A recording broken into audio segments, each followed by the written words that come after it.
welcome. We're going to get the chat out of here. And now I'm going to talk to you about how to make money during coronavirus, during the lockdown, during the COVID-19 scare, because a lot of people feel like they're lost. They feel like their life is in tumult. It's tumultuous. They feel like flotsam in the in the tides of life, and you can get around that, okay? You're more than your job. You may have lost hours on your job. They may be saying take your PTO, but you are more than your job. You can provide value in ways other than your job. This is a terrible thing to happen to a lot of people. It's a terrible global pandemic. But what we're not acknowledging is that we are being forced to consider other ways to make money. We're being forced to consider what we can do, what value we can provide. I feel like in the United States, so many people are married to their job. Not only and they work too many hours, but that they think that's who they are. And without that structure of a workplace environment, they feel lost. They feel useless. They feel like they have nothing to add to society. And I think that that's on the tail end of a lot of the health fears or the shortages or whatever we're seeing.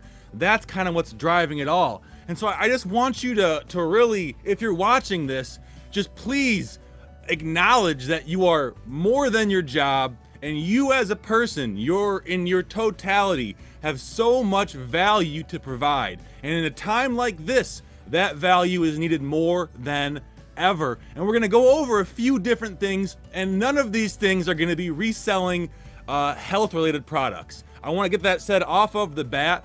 There's at this point, so many states have declared a state of emergency. The way the federal government's handling it, for both your sanity and avoiding any legal repercussions, and also irritating people.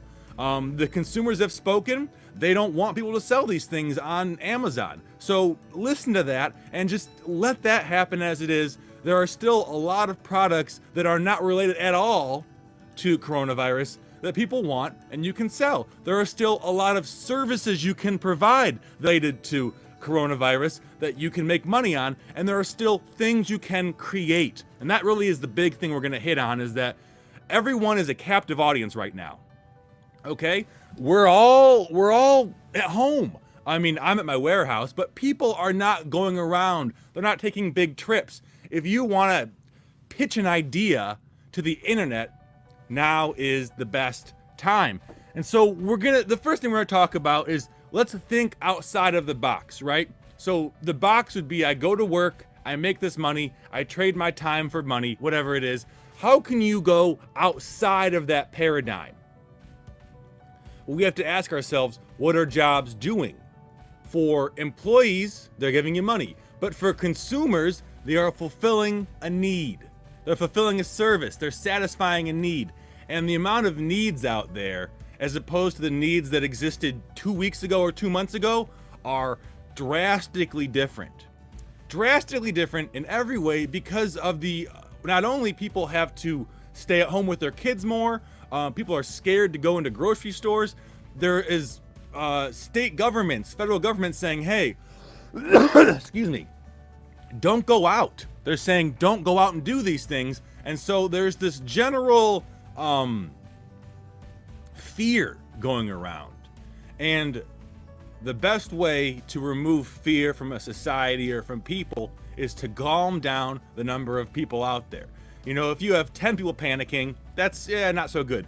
But if you have 1,000 people panicking, that's really, really bad. And so these services we will be providing are with the intention of consolidating the amount of people who are being in contact with each other. So the first one, I think off the bat, is going to be the idea of a grocery or just a supply run delivery service. We're gonna see neighborhoods where one person goes around to all their neighbors, they have their can of Lysol and their face mask, and they say, hey, I'm going to Kroger or I'm going to Walmart for $10. Give me your grocery list and give me the cash, and I'll buy these items for you. And so we're gonna have this decentralized, personalized shopping network that's just neighborhood by neighborhood. People are going to be acting together as a community, and they're going to be using the money they have to facilitate those transactions. This is going to take the place of, the way I see it is a bunch of old people who have a lot of money from all the years they've worked, who are looking to spend their money on conveniences like that. And this is how, in a free market economy, wealth goes from wealthier older people to people who aren't as wealthy, to someone who's willing to work, to someone who's not as worried about going to a grocery store and buying groceries, for example. You can take that premise of providing a service that minimizes communal contact amongst the people around you, and you can sell that because they don't want to do it. They're willing to pay their money for it. You are willing to do it. Obviously, everyone has to take their own, everyone takes into account how they value their health, the risk to their health they think there is, but that's called freedom. That's called independence. Everyone in the United States should have the ability to decide what happens to their body. That's just, not everyone believes that. I firmly believe that. So if you're going to say it's okay for this person to have control over their body, why can't you say this person if they're being responsible about it? Obviously, someone who's sick or someone who's being irresponsible, they shouldn't be able to do that. But if you're taking all the necessary steps, I don't understand how having some government official hand out food boxes to you is any more efficient, is any more helpful, is any better than if someone in your community is doing it and being paid for their services. That's just my opinion on it. Obviously, if you disagree with me, let me know in the comments below. This is a discussion. I'm talking to you, but I want you guys to know these are my opinions. These are the way I see things. I've been wrong before. I'll be wrong again. I could be wrong right now. But it is what it is. So let's say you don't want to do that, or you're in a very rural area where you can't do that, where you can't, go pick up groceries or go pick up clothing, or who knows, just run errands for people. There's no errands to be run. What do? Well, everyone's at home still, and that is essentially a captive audience. The reason I have about 3 times as many people watching this video right now as I do normally in a live stream is because they're at home. People are desiring content to consume so strongly, so much. People want to watch things. They want to watch things about how to make money, which is what I know about, but they also want to watch things in regard to their interests. My girlfriend Ashley, you've seen her before, you're going to see her again.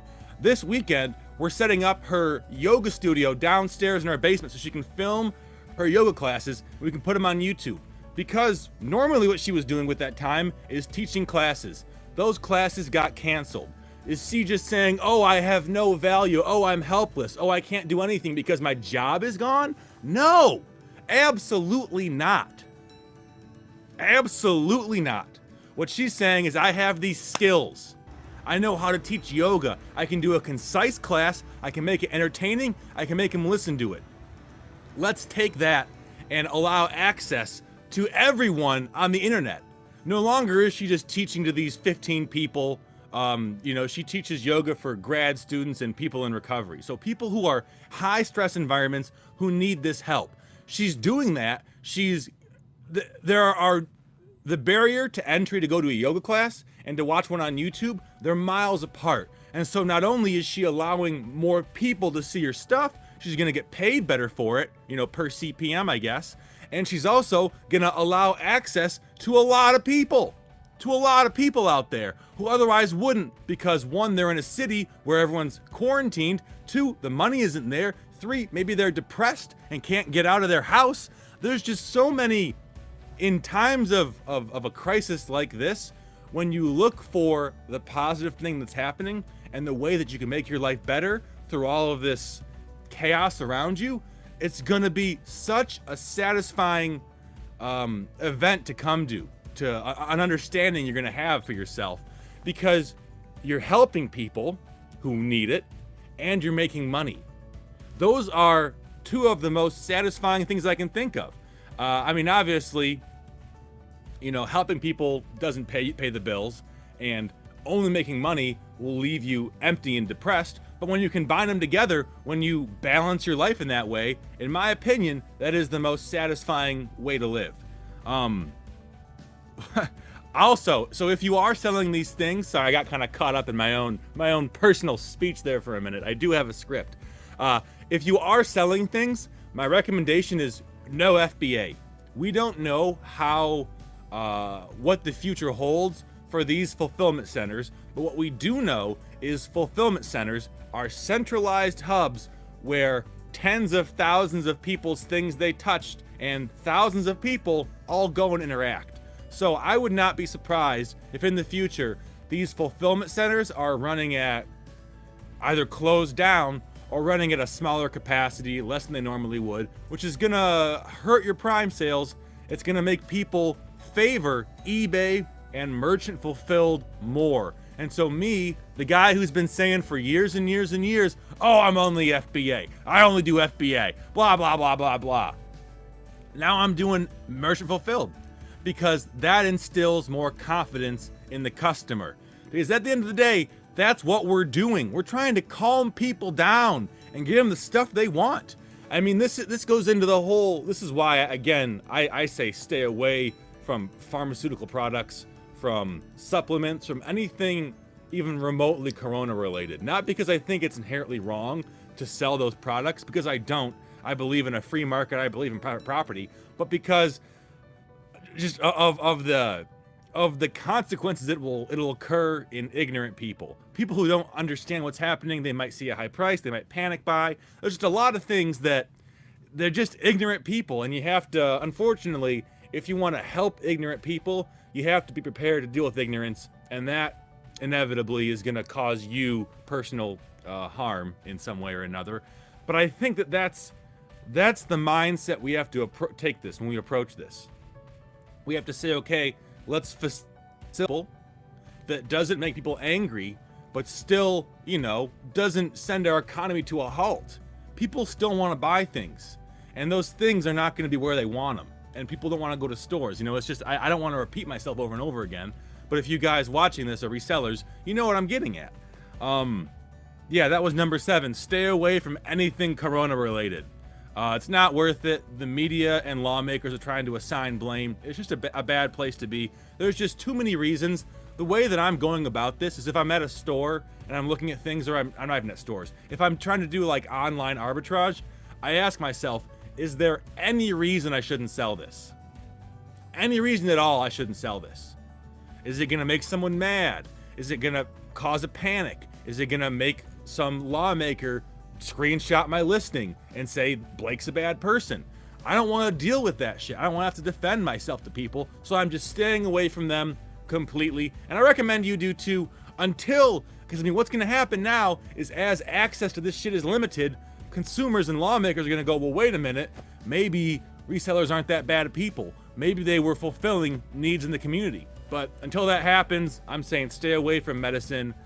There is, what I've noticed, and I track this stuff, this is what I do. Interestingly enough, excuse me, the only medicine I've seen that's on shortages is like children's Tylenol. Not children's generic acetaminophen, not children's ibuprofen, but, well, is that the brand Tylenol? I think it's acetaminophen. That brand is being sold out. Definitely do not try and sell that. As insane as people got about buying things for their own personal health, they're gonna go 10 layers higher when it has to do with their kids. So just don't do it. It's not worth it. I looked right now, and like you're making like $4 or $5 if you sell children's Tylenol per package. But when the consumer sees it, they see the cost of shipping, they see Amazon's fee, and so they're going, oh, this is 4 times as much, as opposed to a $4 profit. So again, for so many reasons, it's just not worth it. So let's say, okay, Blake, I don't want to do any services, and I hate making YouTube videos. I can't do what you do. I'm not a big blabbermouth. Ebooks, content, people are at home. Any way you consume content, you should be producing that content, because there is not a better time to see if your passion is viable.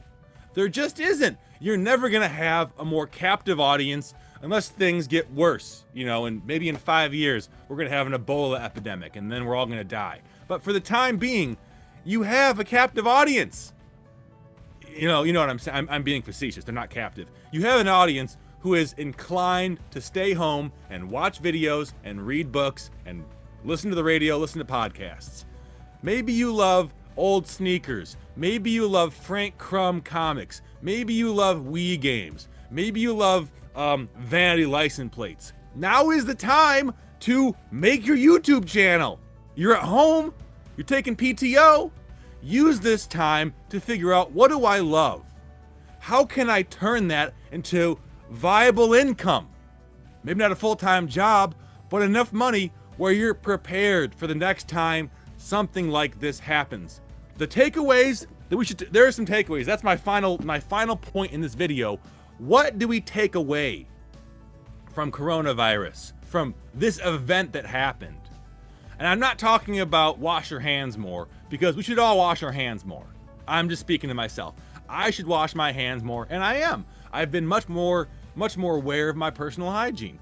But from a business standpoint, from a personal finance standpoint, what should we take away from this? And that's one, things are gonna move slowly. From the time the first person got sick in California or Washington to what happened in Michigan to what happened in different states, it doesn't happen overnight. Now, when they make changes, like for example, today they canceled school in Michigan until April 6th, that occurred overnight. But the idea that there's gonna be a supply chain gap somewhere along the lines, because like, let's say the government says all the freight trucks have to give priority to medical shipments. Well, maybe that makes freight cost 3 times as much, and it does. Like if you go on your freight provider right now, just for fun, see how much it costs to ship 2 pallets 600 miles. It's gonna cost like $3,000, which is crazy, but that's just how things go. And so we can learn from this, and we can set ourselves up to be in a good position. We're seeing that the stock market is just plummeting, it's crashing. Maybe that's a sign to diversify. Maybe you should invest in yourself more, in ways you can have recurring income. Some may even call it passive income. I don't call it that because all income takes work, but that's the word they use. I gotta sneeze now. I'm not sick. I have allergies. That's been the worst part. People who have allergies have been on fucking pins and needles over the past 3 weeks. Like, I have allergies. It's in my nose. I don't have a sore throat. I don't have a fever. It's allergies. But I've just been so hyper aware to hold my coughs in, when I'm at the gas station or whatever I am, and to wipe down everything I touch, which, you should do that. But, not to do that. I just touch my face. Before I got on the live stream, I washed my hands, I did all that. I took a shower, did all that shit. So like, I'm clean. But if I wasn't clean, I definitely would have been just like, because I don't want to. Not only do I not want to get coronavirus, I don't want to get the flu. I don't want to get sick. I want to be able to, hopefully, throughout this whole scare, hopefully speak a little bit of reason into people's lives, and just like calm down, like see things for what they are. I'm not saying it isn't a situation worth being concerned about, but the behaviors I'm seeing are absolutely unwarranted. It's crazy. When I was picking up food yesterday, I saw this guy just yelling at an old lady for not going across the street fast enough because he had to get into the Kroger to buy 15 things of toilet paper. Just like, that's made in America, I might add. The things that are going to be so easy to replace are the things people are panic buying, which again just shows you like they've got a scarcity mindset. And that's what we are learning. The vast majority of people, especially poor people that I'm seeing buy stuff, at least, I shouldn't say the vast majority. I'm saying there is a portion of that population that is very present who has a mindset of scarcity. They never can have enough, but they're also afraid that there isn't enough to go around. And so they're trying to ration their money to buy as much toilet paper as they can, ignoring that there are more pertinent needs, ignoring that there are more pertinent ways to use your time and money. So that is still absolutely present. And what you should learn from that is what I just said in the earlier part of the video. Don't have that scarcity mindset. when you get laid off from your job, or when you have to take PTO, or when you get, sent to half hours, don't freak out. Do the thing you've been doing since the last freak out to make money, and you're going to be okay. You have to understand, again, that you can provide value in ways beyond your job. Again, this is when I write down these scripts, I use big capital letters. And the first big capital letters that I have were, you are more than your job. You're more than your job. You're more than the benefits your job. You think that a fry cook at McDonald's, you think that person can only cook fries? Hell no. They can do so much more. But like I said, in the United States, for some reason, we're geared to believe that the only way we can provide value is through our job, is through this highly regimented corporatocracy, for lack of a better term. And that's just simply not true. This is your time to find your passion, to figure out how you can make money in a decentralized fashion. Because guess what? Maybe there isn't a coronavirus next year. Maybe you want to go on vacation 2 months. The restrictions and parameters on the things that you can do are going to be the same. I know that's kind of a weird way to phrase it, but you being laid off and you being on vacation, you still have the same amount of opportunities to make money on the internet. It's just your mindset that's changing you. So again, remember, you're more than your job. Understand what you like. Look at the ways you consume content and then emulate those. The main takeaway that I want you guys all to have from this is, one, like I said, you're more than your job. If you're losing your job, if you're getting your hours cut, listen, it's going to be hard for the time being, but don't take that as a defeat. Use this as an opportunity to figure out how you can make money on the side doing things that other people value. Okay? Like the things that you love, other people are going to love too. Maybe you love World of Warcraft voiceover videos. I don't know. There are so many things out there that I don't know about that you do know about. Pursue those with the mindset of abundance, not of scarcity. Pursue that with the intentionality, knowing that what you do has value, knowing that you are qualified, knowing that you're confident. Pursue that with the idea of making money when you do it. If you do those 3 things, you're not going to be as scared next time this happens. And I'm signing off on that, guys. Don't be a shithead, and I mean that more than ever. Give it a thumbs up if you're here. We got over 100 of you. I really appreciate everyone's viewership, and I really appreciate everyone in the Facebook group being positive and everyone being supportive. Now as a country, we have to be supportive of each other more than ever. We don't want to, decay into anarchy. We just want to mind our own businesses. All right, guys. Again, don't be a shithead. I'll see you later.